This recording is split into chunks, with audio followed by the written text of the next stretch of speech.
आपलं शहर आता स्मार्ट होतंय. मग तुम्ही कधी स्मार्ट होताय? स्मार्ट न्यूजचे यूट्यूब चॅनल सबस्क्राईब करा, स्मार्ट बना. नोटिफिकेशनसाठी बेल आयकॉनवर क्लिक करा.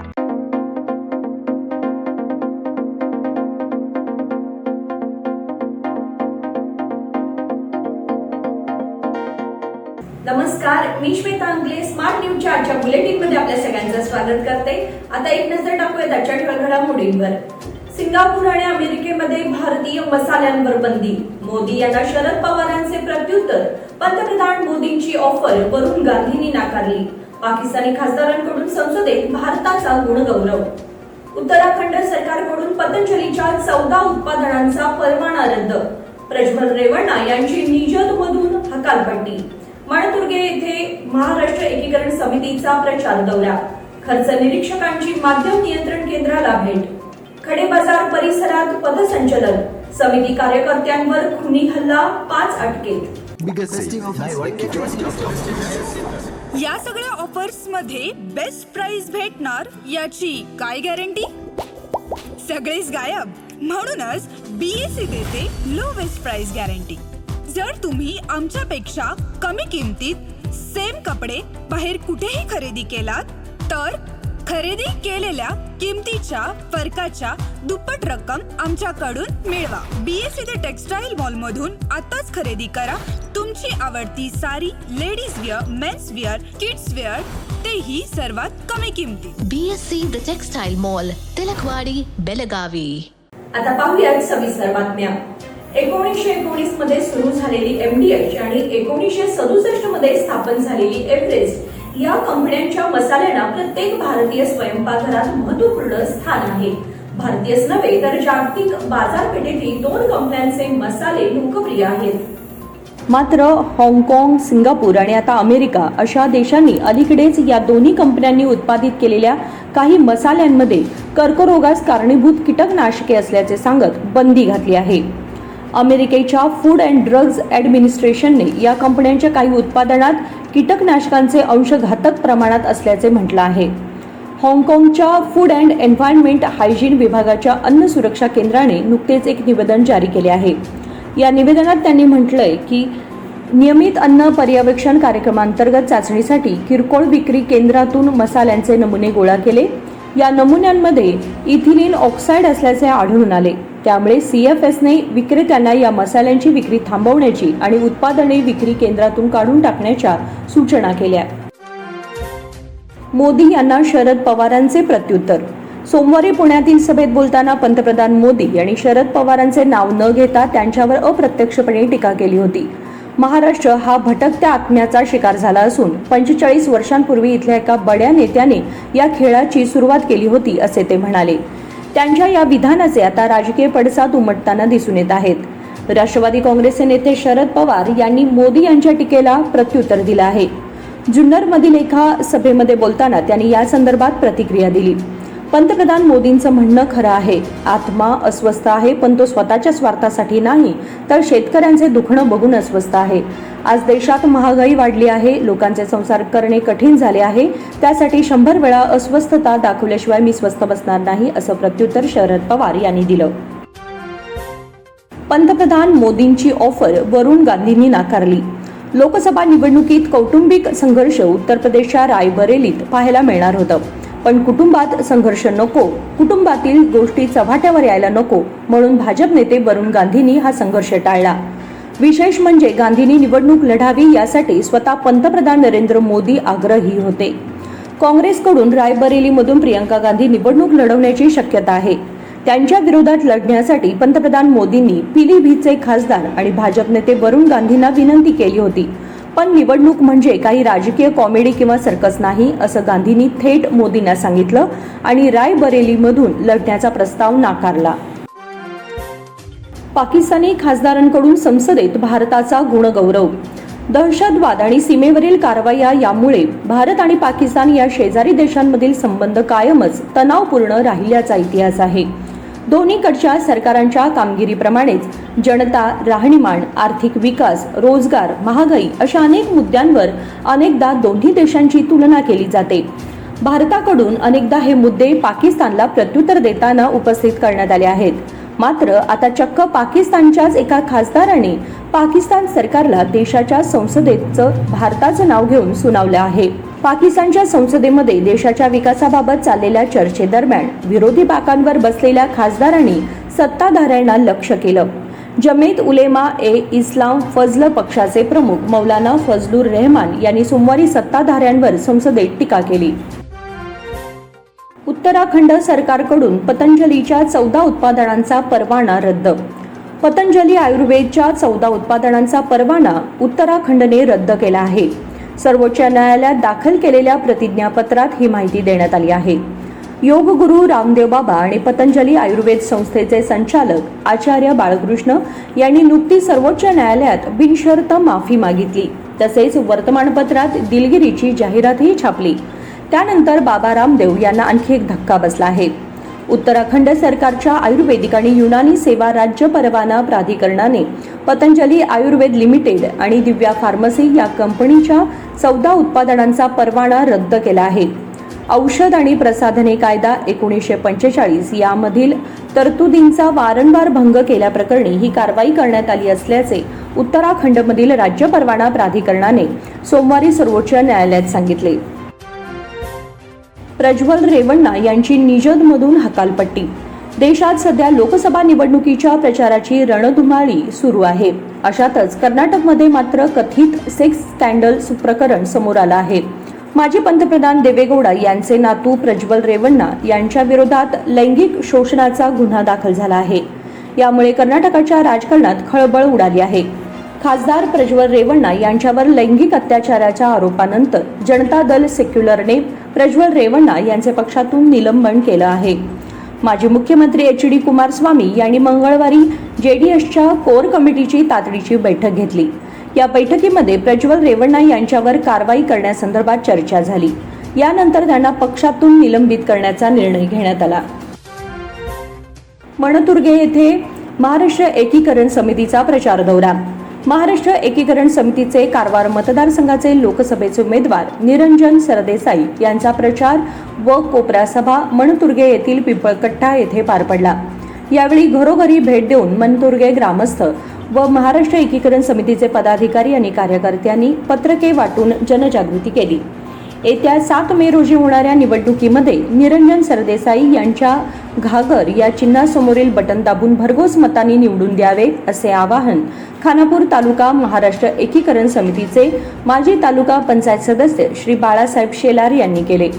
प्रास्ताविक व स्वागत श्री आबासाहेब दळवी यांनी केले. सभेच्या अध्यक्षस्थानी गावचे वतनदार श्री विलास गणपती पाटील व सौ भाग्यश्री विलास पाटील उपस्थित होते. खर्च निरीक्षकांची माध्यम नियंत्रण केंद्राला भेट. बेळगाव व चिकोडी लोकसभा मतदारसंघातील खर्च निरीक्षकांनी सोमवारी शहरातील वार्ता भवनात स्थापन केलेल्या मीडिया मॉनिटरिंग युनिटला भेट दिली. खर्च निरीक्षक हरकृपाल खटाना म्हणाले की वर्तमानपत्रे, TV चॅनल आणि सोशल नेटवर्किंग साईट्सवर प्रसिद्ध होणाऱ्या प्रत्येक निवडणुकीच्या बातम्या आणि जाहिरातींवर लक्ष ठेवले पाहिजे. तसेच राजकीय पक्ष किंवा उमेदवारांच्या निवडणूक जाहिरातींशी मॉनिटरिंग कमिटीच्या कामकाजाविषयी माहिती दिली. यावेळी बेळगाव लोकसभा मतदारसंघाचे खर्च निरीक्षक नरसिंगराव B, N मोहनकृष्णा, अंकित तिवारी आदी उपस्थित होते. खडे बाजार परिसरात पथसंचलन. लोकसभा निवडणुकीच्या पार्श्वभूमीवर शहरात पोलिसांनी पथसंचलनाला प्रारंभ केला आहे. CRPFच्या तुकडीने सोमवारी खडे बाजार परिसरात पथसंचलन केले. खडे बाजारचे पोलीस निरीक्षक राघवेंद्र B यांच्यासह पोलीस सहभागी झाले होते. 8 दिवसांनी लोकसभेसाठी मतदान होणार आहे. जिल्ह्यातील 2 मतदारसंघातील 3 CRPFच्या तुकड्या दाखल झाल्या आहेत. यापैकी एका तुकडीने पोलिसांनी सोमवारी शहरातून पथसंचलन केले. खडे बाजारमधील काकती वेस, शनिवार खूट, गणपत गल्ली, मारुती गल्ली, हुतात्मा चौक, रामदेव खडे बाजार गल्ली मार्गे पथसंचलन निघाले. पोलीस खडे बाजार पोलीस ठाण्याजवळ याची सांगता झाली. समिती कार्यकर्त्यांवर खुनी हल्ला, 5 अटकेत. निवडणूक प्रचाराच्या भांडणातून महाराष्ट्र एकीकरण समितीच्या 2 कार्यकर्त्यांवर हल्ला करणाऱ्या 5 जणांना शहापूर पोलिसांनी अटक केली आहे. त्यांच्यावर खुनी हल्ल्याचा गुन्हा दाखल झाला आहे. अटक केलेल्या संशयितांमध्ये शुभम महादेव पोटे, श्रीराम उर्फ लोण्या महादेव पोटे, अजय महादेव सुगणे, बाळकृष्ण उर्फ किशन मारुती मंडोळकर व मंगेश उर्फ सोन्या यशवंत कित्तूर यांचा समावेश आहे. सोमवारी या प्रकरणातील 5 जणांना अटक करून न्यायालयासमोर हजर केले असता त्यांची कारागृहात रवानगी केली. पोलीस निरीक्षक चंद्रशेखर तिगडी तपास करत आहेत. बातमीपत्रामध्ये वेळ झाली एक छोट्याशा विरामाची. पुढे जाऊ नका, पाहत राहा smart news. Biggest festive offers, buy one get one. In सभी ऑफर्स में बेस्ट प्राइस मिलेगी, इसकी क्या गारंटी? सब गायब, इसीलिए बीएससी देता है लोएस्ट प्राइस गारंटी. अगर आप हमसे कम दाम में सेम कपड़ा कहीं और से खरीदते हैं तो खरीदी हुई कीमत के फर्क की दुगनी धनराशि हमसे पाइए. बीएससी द टेक्सटाइल मॉल से खरीदिए अपनी पसंदीदा sari, ladies wear, mens wear, kids wear और यहाँ तक की होम फर्निशिंग भी, और वो भी सबसे कम कीमत में. BSC the textile mall, Tilakwadi, Belagavi.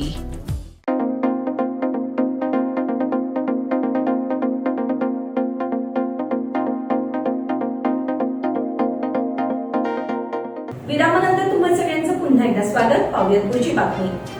मतदारांना त्यांच्या मतदान केंद्राची मतदार चिठ्ठी अगोदर दिल्यास मतदान करणे सुलभ होईल. त्यामुळे प्रत्येक मतदान केंद्रावर मतदार चिठ्ठी सक्तीची करावी अशा सूचना जिल्हा निवडणूक अधिकारी नितेश पाटील यांनी केली आहे. जिल्हाधिकारी कार्यालयात सोमवारी बेळगाव लोकसभा परीक्षा मतदारसंघाच्या सहाय्यक निवडणूक अधिकाऱ्यांच्या बैठकीत ते बोलत होते. ते म्हणाले, मतदानाचा दिवस जवळ येत असल्याने निवडणूक कर्मचाऱ्यांनी तातडीने घरोघरी जाऊन मतदार चिठ्ठी वाटप करावे. गेल्या निवडणुकीत ज्या मतदान केंद्रावर मतदान कमी झाले त्या मतदान केंद्रावर मतदार चिठ्ठींचे वाटप करण्यात यावे. यामुळे जनतेला त्यांच्या मतदान केंद्रापर्यंत पोहोचण्याची सोय होणार आहे, असे त्यांनी सांगितले. प्यास भागवणार गजपती गावची तहान. बेळगावपासून 28 किलोमीटर अंतरावर असलेल्या तालुक्यातील गजपती गावात पॅच फाउंडेशनकडून तलावाच्या पुनर्खोदाईला सुरुवात करण्यात आली आहे. सध्या तलावात पाणी नसल्याने तलाव कोरडा पडला आहे. 6 फूट खोदाई करून तलावाच्या सभोवतालची संरक्षण कठडा बांधण्यात येणार आहे. जूनच्या पहिल्या आठवड्यात हा प्रकल्प पूर्ण होणार असल्याची माहिती पॅच फाउंडेशनने दिली आहे. जिना बकुल फोर्सच्या माध्यमातून किरण जिनगौडा आणि भालचंद्र बदान यांनी तलाव खोदाई करता पुढाकार घेतला आहे. तलावाच्या खोदाईचे पूजन पॅच फाउंडेशनच्या पदाधिकारी डॉक्टर प्रीती कोरे यांच्या हस्ते झाले.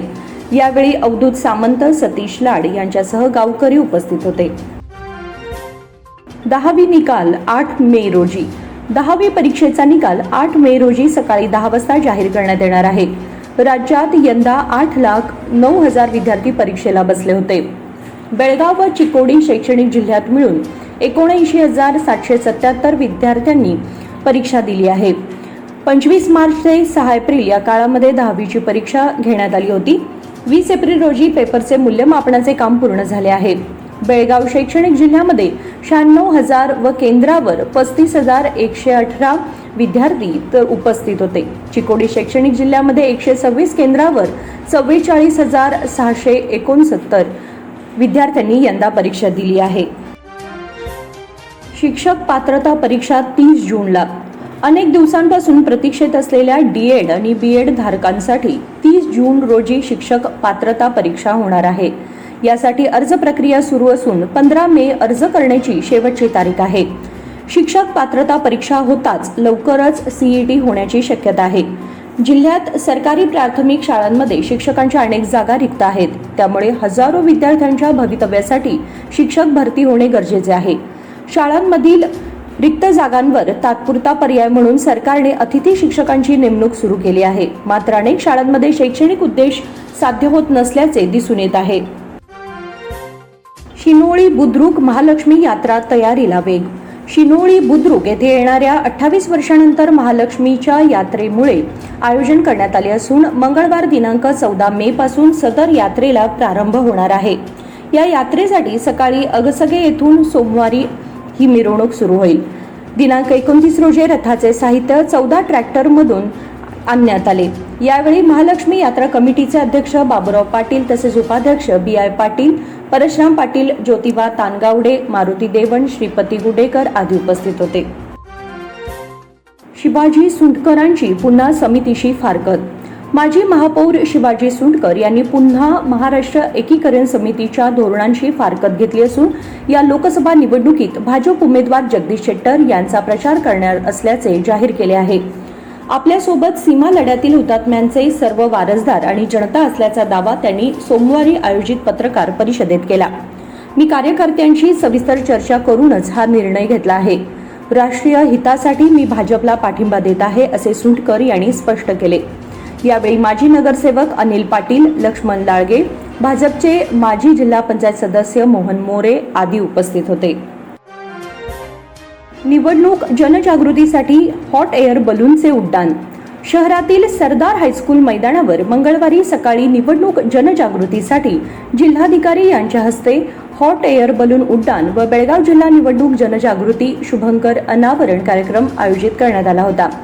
जिल्हाधिकारी नितेश पाटील यांच्या पुढाकाराने जिल्हा निवडणूक अधिकारी डॉक्टर सीईओ राहुल शिंदे यांच्यासह आयुक्त, विविध अधिकारी व नागरिक सहभागी झाले होते. खानापूर व तोपिनकट्टीत सशस्त्र पोलीस दलाचे पथसंचलन. संवेदनशील भागात बेळगाव जिल्हा पोलीस आणि गुजरात राज्य सशस्त्र पोलीस यांच्या संयुक्त विद्यमाने संवेदनशील भागात खानापूर शहर व तालुक्यातील तोपिनकट्टी गावात आज सोमवार दिनांक 29 एप्रिल रोजी पथसंचलन करण्यात आले. खानापूर पोलीस स्थानकाचे PI रामचंद्र नाईक तसेच गुजरात राज्य सशस्त्र पोलीस दलाचे अधिकारी तसेच 60 ते 70 पोलिसांनी यात भाग घेतला होता. मणतुर्गे येथे श्री रवळनाथ मंदिराची कॉलम भरणी संपन्न. मौजे मणतुर्गे तालुका खानापूर येथे ग्रामदैवत श्री रवळनाथ मंदिराचा कॉलम भरणी कार्यक्रम शनिवार रोजी सकाळी 10 वाजता गावचे वतनदार विलास गणपती पाटील व भाग्यश्री विलास पाटील यांच्या अध्यक्षतेखाली करण्यात आला. यावेळी रवळनाथाचे पूजन गावचे पुजारी विष्णू गुंडू गुरव आणि लक्ष्मी विष्णू गुरव यांच्या हस्ते करण्यात आले. तर दीपप्रज्वलन गावचे ज्येष्ठ नागरिक नारायण बाबाजी गुंडपीकर, वासुदेव अप्पाजी पाटील, विठोबा सातेरी देसाई, माजी जिल्हा पंचायत सदस्य विशाल अशोकराव पाटील आणि खानापूर अर्बन कोऑपरेटिव्ह बँकेचे चेअरमन अमृत महादेवराव शेलार यांच्या हस्ते करण्यात आला. सीमा सत्याग्रही शांताबाई भाऊकू चव्हाण यांचे निधन. बेळगुंदी येथील रहिवासी श्रीमती शांताबाई भाऊकू चव्हाण यांचे दिनांक 29 रोजी अल्पशा आजाराने निधन झाले. त्या 68 वर्षांच्या होत्या. त्यांच्या पश्चात 2 मुलगे, सुना व नातवंडे असा परिवार आहे. कन्नड सक्ती विरोधी आंदोलनातील हुतात्मा कैलासवासी भाऊकू चव्हाण यांच्या त्या पत्नी होत. तसेच बेळगुंदी ग्रामस्थ कमिटीचे माजी अध्यक्ष शट्टुप्पा चव्हाण यांच्या मातोश्री होत. त्यांनी देखील सीमा चळवळीतील आंदोलनात सहभाग घेतला होता. सतीश दशरथ गायकवाड यांचे निधन. कॅम्प येथील प्रतिष्ठित नागरिक आणि नेहरूनगर येथील प्रसिद्ध गारमेंट क्लीनर्सचे मालक सतीश दशरथ गायकवाड यांचे सोमवार दिनांक 29 रोजी दुपारी हृदयविकाराने दुःखद निधन झाले. ते 47 वर्षांचे होते. त्यांच्या पश्चात पत्नी, 2 मुले, आई वडील, बहीण, भाऊ, वहिनी, बंधू असा मोठा परिवार आहे. आणि याचबरोबर स्मार्ट न्यूजचे आजचे बुलेटिन इथे संपते. धन्यवाद.